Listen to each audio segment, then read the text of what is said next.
이안과 콜린이 방학을 하였다. 5일간의 짧은 방학이지만 피렌체에 온 후 처음 맞는 방학이다.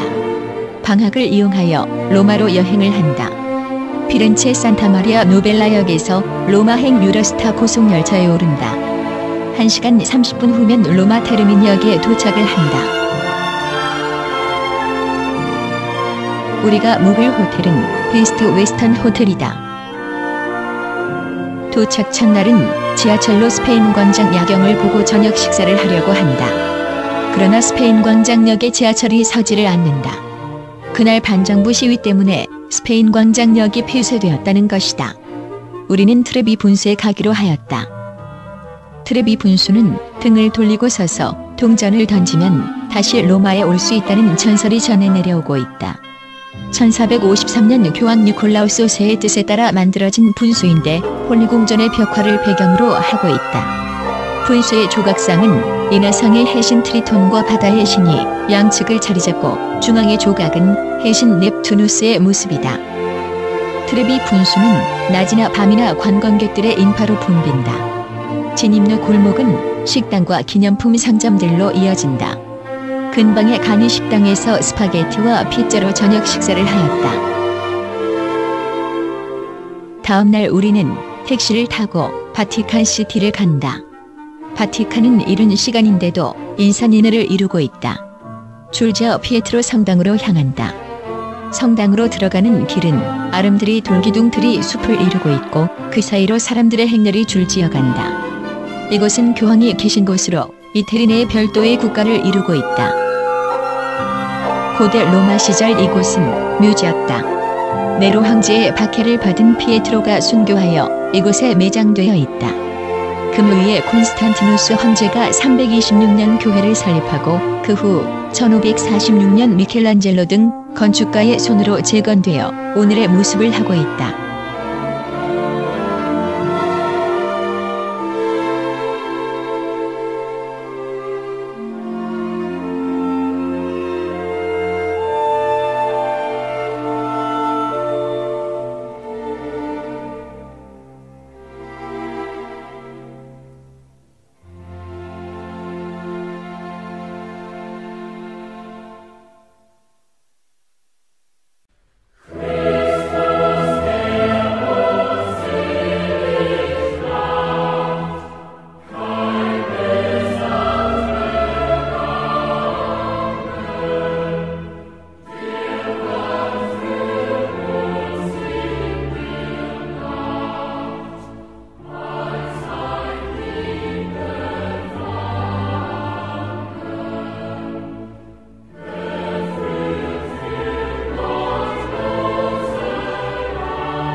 피에트로 성당을 나와 바티칸 박물관으로 가는 도중 성당을 지키고 있는 바티칸 위병의 모습이 보인다. 바티칸 박물관은 세계 최대의 중요 문화재를 소장하고 있는 미술관이다. 미켈란젤로의 대작, 최후의 심판이 있는 예배당과 라파엘로, 레오나르도 다빈치, 티치아노 등 이탈리아를 대표하는 회화작품과 그리스 로마 시대의 조각들, 지도전시관 등 100여 개가 넘는 박물관 미술관, 궁전으로 이루어져 있다.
아침 일찍 로마 관광 가이드 김민주 씨가 호텔을 찾아왔다.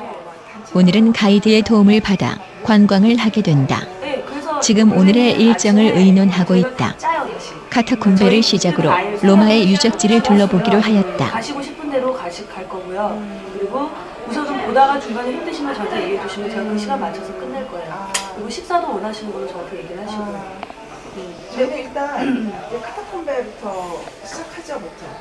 카타콤베는 가족 맞춤 때 원하시면 가고 아니면 안 가고. 저희 카타콤베는 이제 거기도 시작을 했으면 좋겠고, 네. 카타콤베에서 남쪽으로 이렇게 해서 여기 이쪽 보고 박스 로망. 그리고 판테온? 근데 판테온은 오늘 못 들어가세요. 날짜가 오늘이 11월 1일이죠. 오늘이 판테온이 신전에서 성당으로 바쳐진 날이라서 1년에서 유일하게 딱 하고 오늘 문 닫고 가는 날이라 가지고 17일이라서 오늘 바티칸도 아마 어제 카타콤베로 가는 버스에 올랐다. 계속 써야 되니까. 그리고 아마 지하철 타실 일은 돌아가실 때 빼고는 없을 것 같으니까 그때까지 꺼낼 일은 없을 거예요. 카타콤베는 데벨의 강을 건너 남동쪽 로마 교회에 있는 공동묘지다.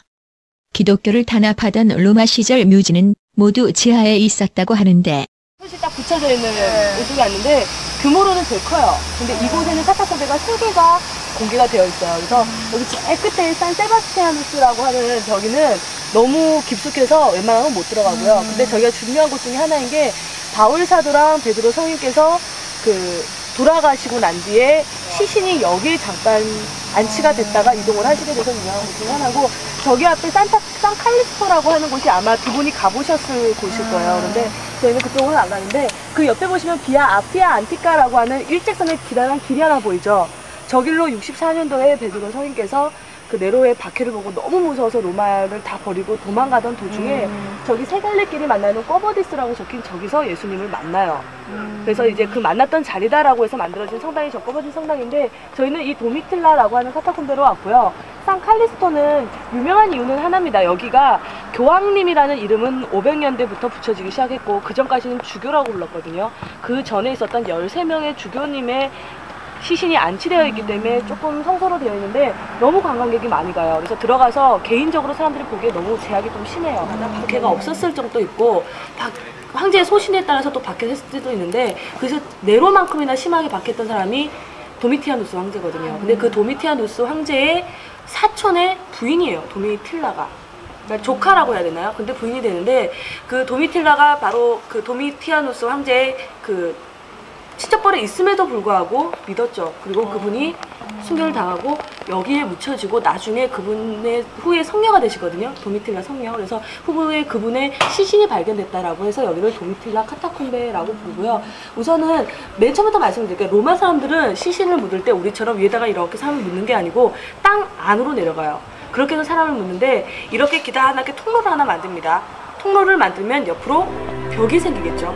그 벽에다가 사람을 집어넣는 거예요. 그래서 어떤 형식이냐면, 우리 꼬맹이, 만약에 꼬맹이가 죽었다 그러면 꼬맹이보다 더 크게 팔 필요는 없겠죠. 그래서 벽에다가 딱 꼬맹이 크기만큼만 공간을 파요. 그래서 그 공간을 보고 우리는 카타콤바라고 부릅니다. 그거의 복수형이 카타콤베고 지금은 거의 복수형으로 쓰이고 있다고 보시면 돼요. 그렇게 해서 거기다가 아이를 묻고, 이 아이채로 묶여있는 시신이 보이니까 어떻게 하냐면 바로 아말포라고 하는 예수님을 감쌌던 천과 똑같은 천으로 아이를 미라처럼 감싸요. 그리고 여기다가 집어넣고 앞에 시신이 보이면 안 되니까 이런 대리석판 같은 걸로 이렇게 그냥 막아놓기만 해요. 그런데 그 후에 어머니가 죽어났다. 그럼 어머니는 키가 크잖아요. 그러면 여기는 지나쳐 그 앞에다 놓는 게 아니고 아이 위에 또 공간에다가 또 엄마 크기만큼만 파는 거예요. 그래서 엄청나게 교대적인 공간이에요, 여기가. 이 공간에서 한쪽 벽에 거의 한 5구에서 6구 정도의 시신을 묻히고, 여기 이 카타콤베가 1층만 형성이 되어 있는 게 아니고 지하 5층까지 저렇게 형성이 됩니다. 그래서 옛날에 로마 사람들이 만들 때는 길과 길이 딱딱딱 정확하게 만났기 때문에 어디를 들어가도 상관없이 길을 잘 알아볼 수 있습니다. 그만큼 규칙적으로 여기 카타콤베를 형성하시고, 바나나 오는 장치 그 기적 행사할 때 오병이어 얘기로 생각을 하셔야 되고요. 아니면 저거 물고기랑 똑같이 선생을 생각을 하셔야 돼요. 그래서 이런 문자들이 그 옆에 있으면은, 석관 옆에 있으면 기독교 신자의 무덤이다라고 생각을 하시면 됩니다.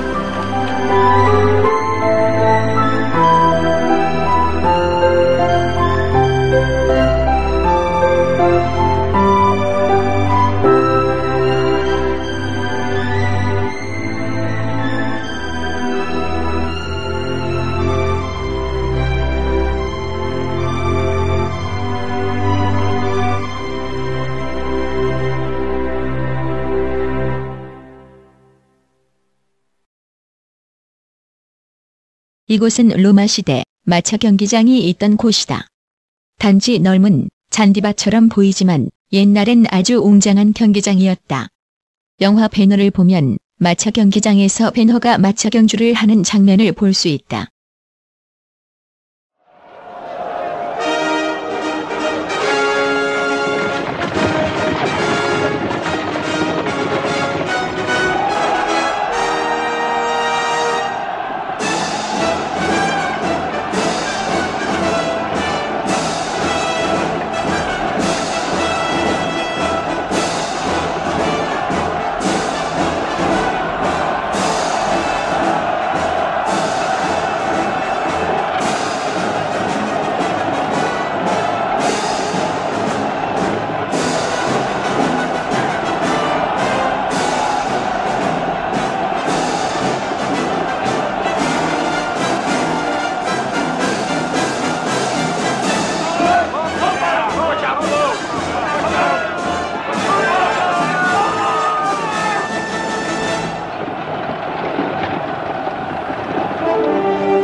로마에는 황제 이름을 딴 개선문이 많았다고 한다.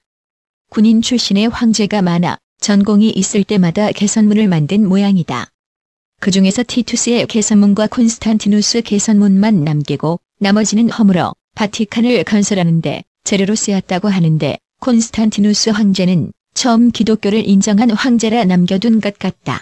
아우구스투스 초대 황제 개선문도 있어요. 근데 그거는 싹 다 없애서 베드로 개선당 지을 때 썼어요. 그렇게 해서 지금 개선문이 안 남아있는데 이 개선문은 사실 시대는 측정 불가능합니다. 왜냐면 콘스탄티누스가 이거 만들 때 모든 곳에서 자기 마음에 드는 걸 다 갖다다가 갖다 붙여서 만든 구조물이 하나라서 시대가 뭐 기원전도 있고 기원후도 있고 좀 다르다라고 하는데 저런 조각을 그러면 지가 좋아하는 걸 붙였다는 얘기예요? 조각한 것도 있고 마음에 드는 기둥 같은 거 뽑아다 갖다 붙인 것도 있고 그렇게 해서 만들어져 있는데 이거를 봐요. 나폴레옹이. 그리고 너무너무 개선문이 탐나는 거예요. 근데 가져갈 수는 없으니까 파리에다가 시켜놔요. 하나 만들어놔라. 나폴레옹이? 네, 근데 시켜놨는데 그때 사람들이 만들 때 너무 작게 만들게 루브르 박물관 앞에 있는 개선문이에요. 근데 나폴레옹 생각하기에 자기가 손이 안 차는 거여서 다시 시켜 한 개 더 만들어놔. 그래서 그 개선문이 들어갈 만큼 큰 게 샹델리제 거리 중간에 있는 개선문이에요. 근데 만약에 나폴레옹이 왔을 때 이게 아니라 저 너머에 있는 개선문을 봤다면 훨씬 더 크게 만들 수도 있는데 그때 나폴레옹이 왔을 때 이 포로로마노 자체가 다 묻혀 있었어요. 그래서 개선문이 아치 저 위로 있는 조그만 것만 보였기 때문에 이 개선문만 그때 당시에 보고 갔다라는 얘기가 있거든요. 그래서 저희는 그 개선문은 저기 포로로마노 안에 있으니까 그 안에 들어가서 이보다 훨씬 더 커요.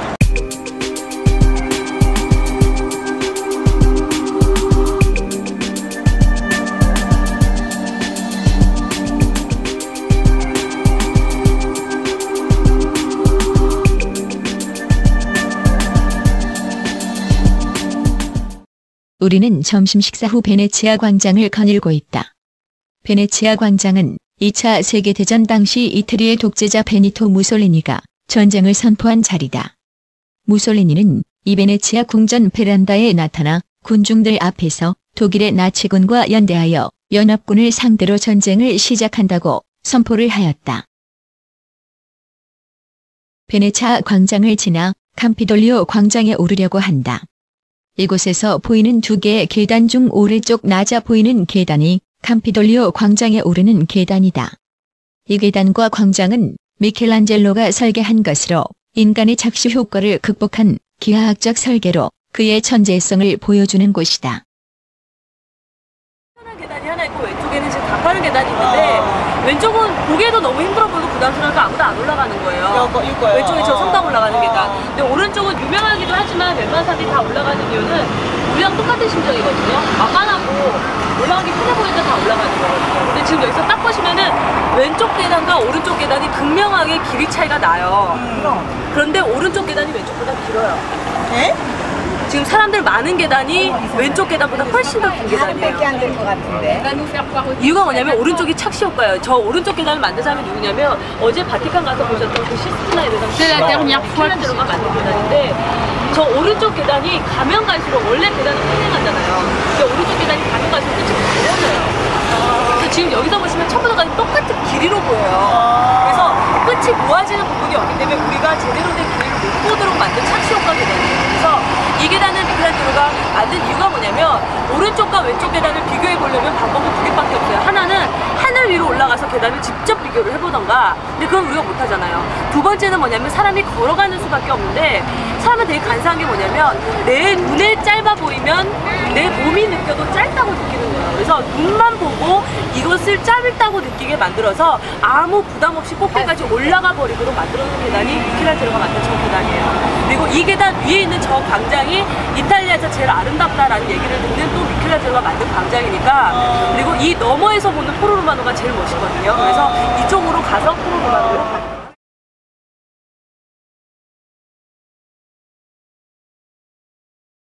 계단이 짧아 보이고요. 위로 올라오셔서 조금만 몸을 숙이셔가지고 지금 앉으시면 제일 좋아요. 딱 앉아서 여기 아래를 내려다보시면은 계단이 다 사라져요. 그래서 그냥 평면처럼 보여요.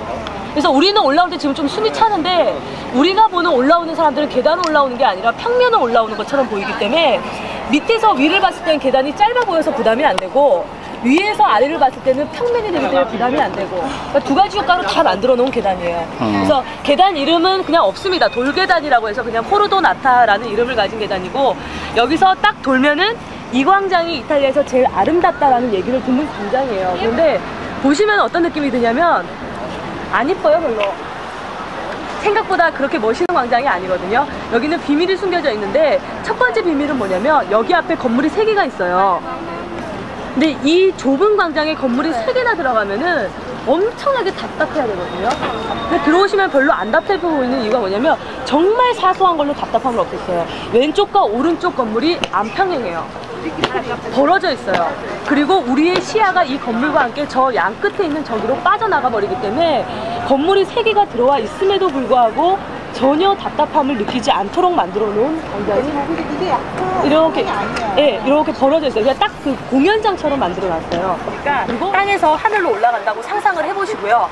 그리고 이 바닥을 본다라고 하면 이 시선이 어떤 모습을 보여주냐면 바로 이런 모양을 나타냅니다. 보이시나요? 지금 이 모양을 나타냈는데 완벽하게 제가 하나로 보여드리면 어떤 모양이냐면 딱 이 모양이죠. 정확하게 동그라미예요. 그리고 이 선이 다 이어져야 한복 그리기예요. 미켈란젤로가 그걸 그렸다 이거지? 네, 이걸 해놨는데 놀라운 게 땅에선 직선인데 왜 하늘로 올라가니까 곡선이 될까요? 이게 볼록한 광장이에요. 그래서 이게 착시 효과, 이것도 역시나. 이게 약간 볼록. 이게 조금만 중간에 볼록하잖아요. 그러니까 하늘로 올라가니까 이게 지금 동그랗게 보이는 건데 저 볼록함이 조금만 더 볼록해지면 이 선 사이사이가 다 깨져요.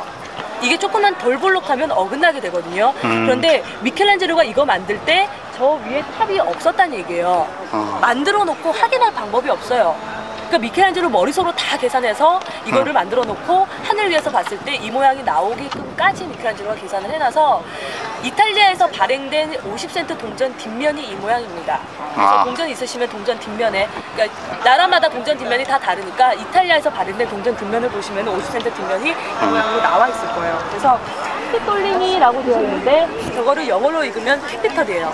그래서 이 언덕에서 자본, 수도, 중심이라는 단어가 어원이 되는데 로마의 7개 언덕 중에 여기선 사람이 안 살았어요. 여기는 신전만 있었고, 그것도 제우스, 헤라, 아테네 제일 중요한 신전만 있었고, 황제도 여기 올라올 때는 걸어 올라와야 됩니다. 다 내려놓고. 그래서 올라오는 곳이고, 카타콤베와 마찬가지로 치외 법권이에요. 여기는 군사력이 못 들어와요. 그래서 카이사를 찔렀던 14명의 원로원이 맨 처음에 도망쳤던 곳이 여기예요. 여기 올라오면 붙잡혀 갈 수가 안 가기 때문에. 그래서 제일 고귀한 언덕 중에 하나, 그 깜피톨리오 언덕. 언덕의 높이는 높은 건 아닌데 지대 자체가 높아서 모든 곳이 다 보이는 곳에 입점해 있으니까 이쪽 뒤로 한번 가볼 거고요. 여기 앞에가 원래 뚫려 있고 여기가 막혀 있었어요. 근데 미켈란젤로가 여기를 막고 여기를 뚫어버린 게 여기로 쭉 가는 바티칸 나옵니다. 그래서 이제는 로마가 황제가 아니라 교황으로 모든 방향을 바꿔드립니다 라는 뜻으로 여기를 바꿔놨다라고 생각을 하시면 돼요. 세우려고 할 때 선택됐던 게 뭐냐면 황제 기마상이었는데 로마에는 29개의 황제 기마상이 존재를 하고 있었답니다. 근데 그 중에서 28개는 녹였어요. 왜냐? 우상숭배라고. 황제도 안 된다고. 근데 한 명만 살렸던 이유가 이 사람이 원래 교황청이었던 산조바니 대성당 앞에 있었어요. 근데 거기서 세례받은 유일한 황제가 콘스탄티누스예요. 콘스탄티누스가 기독교를 봉인시켜 줬으니까 얘는 녹이지 말자. 그래서 살려뒀어요. 그리고 여기에 가져와서 세워놨단 말이에요. 카타콤베 있는 그쯤에서부터 여기까지 말 따로 사람 따로 머리에 이고 왔대요. 훼손되면 안 된다고. 그래서 딱 올려놓고 몇백 년의 세월이 지나서 딱 보니까 콘스탄티누스가 아니라는 게 세월이 지나서 밝혀져요. 아니에요. 인줄 알았던 거야. 인줄 알고 안 녹이고 살려놨는데 이 사람이 콘스탄티누스가 아닌 거를 나중에 알게 돼요. 그래서 시대 잘 만나서 안 녹여졌던 황제 중에 한 명이 누구냐면 글래디에이터 영화 보시면은 맨 첫 장면에 막시무스한테 왕위를 물려주려다가 아들한테 그 죽임을 당하는 황제가 한 명 나와요. 그 사람이 마르크스 안토니우스 아우렐리우스라는 황제인데 로마는 카이사르가 죽고 제정으로 넘어가요. 그리고 아우구스투스가 초대 황제를 거머쥐고 쭉 가다가 네로 때 완전히 로마가 한번 휘청거려요. 그거를 다시 세운 황제를 5명을 오연제라고 얘기를 해요. 근데 그 오연제 중에 맨 마지막 황제예요. 근데 이 오연제가 따로따로 나온 게 아니고 다 이어지거든요. 근데 이유가 내 아들한테 왕위를 안 줘요. 얘가 왕이 될 애가 아니면 과감하게 왕이 될 애를 양자 삼아서 줬기 때문에 오연제가 쭉 이어져요. 근데 이 사람 때 딱 한 가지 실수를 해요. 아들한테 왕위를 준 거예요. 걔가 그 영화에 나오는 코모도스, 그 잔혹한 황제예요. 근데 후대 사람들이 생각을 하니까 제일 똑똑했거든요. 이 사람이 전쟁터에서 영화 중에 책 쓰는 장면이 나오는데 그게 명상록이에요. 철학자였던 황제거든요. 근데 이 사람이 한 가지 실수를 아들을 못 알아봤다 이거예요. 그러니까 후대 사람들이 생각을 하는 거죠. 말도 안 된다. 설마 지 아들이 왕이 아닐 걸 몰랐을까? 그래서 나오는 영화가 글래디에이터예요. 아들이 아버지를 죽였을 것이다. 가상의 후계자가 필요하다라고 해서 옆에 있었던 최고의 장수 막시무스를 가상의 후계자로 삼아준 거예요. 최근에 막시무스 시신이 발견됐어요, 로마에서. 그래서 지금 이제 또 한 번 발굴이 진행되고 있는데 그렇게 해서 나오는 그 오연제 중에 마지막. 가 세나투스 원로원이고요. P가 포폴루스 시민, Q가 오브, R이 로마누스. 그래서 로마는 시민과 원로원으로 구성되어져 있다는 뜻이에요. 로마에서는 SPQR이란 글자를 자주 보게 된다. 로마의 동전이나 로마의 깃발, 방패뿐만 아니라 현재도 배수구 뚜껑이나 버스에 SPQR이라는 문자 표시를 하고 있다. 세네터스 파퓰러스 큐 라메너스의 약자로 로마의 주권은 로마 원로원과 시민에게 있다는 뜻이다. campidoglio 언덕을 돌아 나오던 중 갓 결혼한 신혼부부를 만났다. 이곳은 시청사가 있는 곳으로 아마도 혼인신고를 하기 위하여 온 모양이다.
어는 바퀴란 뜻이에요. 그래서 아까 전에 제가 로마 바퀴란 뜻이거든요. 그래서 저쪽이 아까 전에 우리 갔던 대전차 경기장이에요.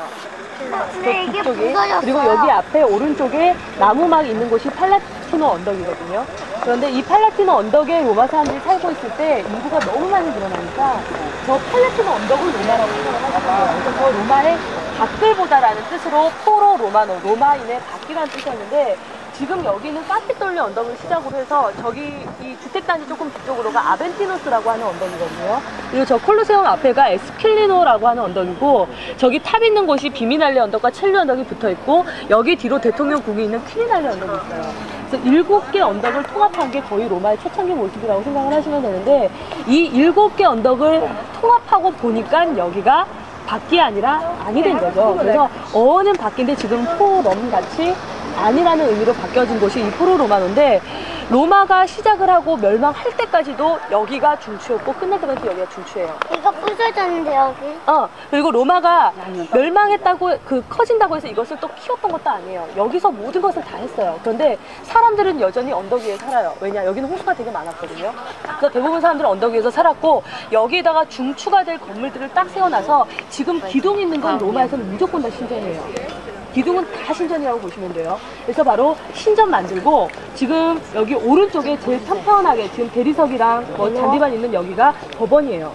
그리고 법원 바로 앞에 잔디밭인 데가 시민들 모이는 시민광장이고 저기 저 너머에 아까 전에 저희가 주차장입니다라고 했던 거기가 금융, 바로 은행터입니다. 그리고 지금 여기 개선문 바로 뒤에 벽돌 건물, 저기가 국회의사당, 바로 원로원 건물이에요. 그래서 여기에다가는 바로 사법과 행정과 금융과 종교를 다 집어넣은 중심 센터를 하나 만들어 놓고 여기서 모든 것을 다 관리시키는 거예요. 그리고 바로 이것은 포로를 여기에만 만들어 놓지 않고 폼페이부터 다른 도시를 가도 로마에 관련된 곳에 무조건 포로가 있어요. 왜냐? 속주 도시를 다스리는데 이게 딱 하나 모여있으니까 다스리고 연락하기 너무너무 좋은 거예요. 그래서 이 포로는 로마에서는 지금 최고의 심장부지만 모든 로마의 속주 도시가서 항상 포로가 이 심장의 역할을 하고 있어요. 그리고 바로 이 포로 로마노가 로마가 멸망을 합니다. 그리고 멸망을 하고 바로 아까부터 계속 얘기했던 대지진이 2번을 강타해요. 그리고 2번을 강타하면서 살아남았던 게 진짜 요 신전이랑 개성문이랑 콜로세움이랑 판테온 정도 빼고 다 무너져요. 근데 생각을 해보세요. 서울이 가라앉았나 봐. 가라앉은 게 아니고 원래 로마가 여기가 땅이에요. 로마가 올라온 거예요. 지금 지대가 높아진 거예요. 옛날 로마의 지대에서 5m에서 7m 정도 올라왔대요. 왜냐면 2000년이나 세월 동안 묻힌 것도 있고 그리고 로마가 지대를 바로 지반 닦는 작업을 되게 중요시했기 때문에 건물이 있으면 그걸 묻어버리고 거기 위에 짓는 습성이 있었기 때문에 대부분 유적 밑에 묻고 그 위에다 다 지어요. 그렇게 해서 바로 있다가 지진이 2번 일어나면서 무너져요. 근데 생각해보세요. 서울에 지진이 났어요. 우리 집도 날아갔어요. 그러면 지진 나면은 청와대 짓겠어요? 청와대 돌 뽑아다가 우리 집을 짓는 거거든요. 그러니까 지진 나기 시작하자 사람들은 이걸 가져다가 집 짓는 데 쓰기 시작을 해요. 그리고 바로 르네상스가 시작이 되고 1400년대부터 엄청난 성당을 만들기 시작하면서 성당은 지어야 되는데 돈은 없고 근데 딱 보니까 돌이 최고급으로 쫙 깔려져 있는 거예요. 그래서 여기서 가져갈 만한 돌, 콜로세움부터 시작해서 싹 다 가져다가 짓기 시작하고 세월이 흐르면서 묻히기 시작하자 지금 여기 앞에 개선문과 우리 눈앞에 있는 요 신전 빼고는 다 묻혔어요. 그리고 여기 다 왜 무너졌냐면 이거 다 쓰러져 있던 거예요. 그거를 다 이렇게 세운 거예요. 근데 이렇게 세우려고 하니까 힘이 없으니까 지금 여름것처럼 철심으로 다 박아놓은 거예요. 그래서 땅에 올라있던 게 아니고 다 엎어져 있었습니다. 다 엎어져 있던 거지, 그런 거. 지금 여기 앞에 있는 기둥 같은 거 다 엎어져 있던 거예요. 그렇게 해서 엎어져 있었는데 이게 불과 로마 휴일이라는 1953년도 영화를 보면은 어떤 장면이 나오냐면 오드리 헵번이 기억나세요? 흑백 영화? 봤어. 그 오드리 헵번이 사라져. 그리고 중간에 유모가 탔던 수면제 기운이 돌아서 오드리 헵번이 길을 가다가 저 성당 앞에서 자요. 근데 자고 있을 때 그레고리 팩이 택시를 타고 가다가 오드리 헵번을 발견해서 태우고 가는 장면이 나오는데 예, 여기에요. 근데 저 성당 앞에 오드리 헵번이 누워있다고 상상을 해보세요. 택시가 어디서 왔을 것 같아요? 택시가 우리가 사는 여기서 오고 있어요. 우리 눈앞에 이 세 개의 기둥이 없고 성당 앞으로 찍을 때 53년도에는 여기 앞으로 도로가 있어서 저 지금 국회의사당 건물 저 뒤쪽으로 갔단 말이에요. 그런데 지금 그 도로를 50년간 깨고 지금 이 유적을 다시 발굴을 한 거예요. 그렇구나. 그래서 저기 저 너머도 제가 아까 전에 주차장이었습니다라고 얘기했던 게 그 영화에서는 저쪽 저 너머에 지금 공사 중인 저기가 주차장으로 다 사용이 되고 있거든요. 그렇게 해서 다 파헤친 거예요. 그런데 로마 사람들이 만들 수 있어요, 이거를. 이태리 사람들 지금 고고하게 발전 수준이라면. 그런데 다시 발굴만 하고 복원하지 않은 이유는 중국 사람들 만들 수 있겠다. 여기에서 공부해서 보라는 거예요. 파괴된 것도 하나의 역사적 산물이고 이것을 읽어나가고 그려나가는 거는 바로 관광객의 입장이라고. 그리고 불과 6개월 전까지 무료 입장이었습니다. 근데 최근에 이탈리아가 너무 돈이 없어서 이거라도 지금 받아야 될 상황이 돼서 받기 시작한 거지. 솔직히 이 엄청난 유적을 와서 사람들이 밥 먹는 거, 숙박하는 거 빼고는 유적 자체는 돈을 안 갖다 내도 될 만큼 완벽하게 무료로 다 개방된 도시 중에 하나가 로마라는 곳이었어요. 근데 이거를 이제 이탈리아가 통일되고 유적에 대해서 사람들이 인식이 생기기 시작하면서 이 집들 싹 다 없애고 여기를 하나의 그린벨트 같은 유적 공원으로 만들어버린 거예요. 그래서 기존의 가옥은 다 없앴어요. 그리고 하나하나 다 발굴한 거예요. 이게 지금 이건가? 지금 여기 앞에 신전?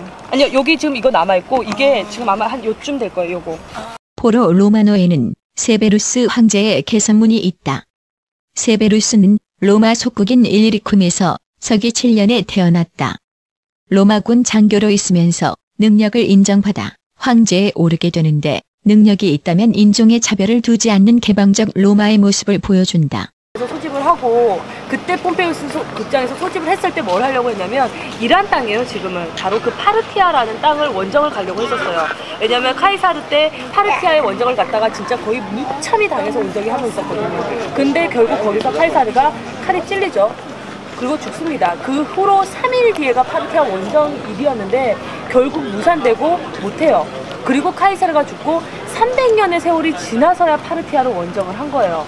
그러니까 최고의 기쁨이었을 거라고 보시면 돼요. 그렇게 해서 지금 제일 크게 바로 화려하게 여기에다 septemius severus 개성문을 만들어놨는데 놀랍게도 septemius severus 황제는 흑인이에요.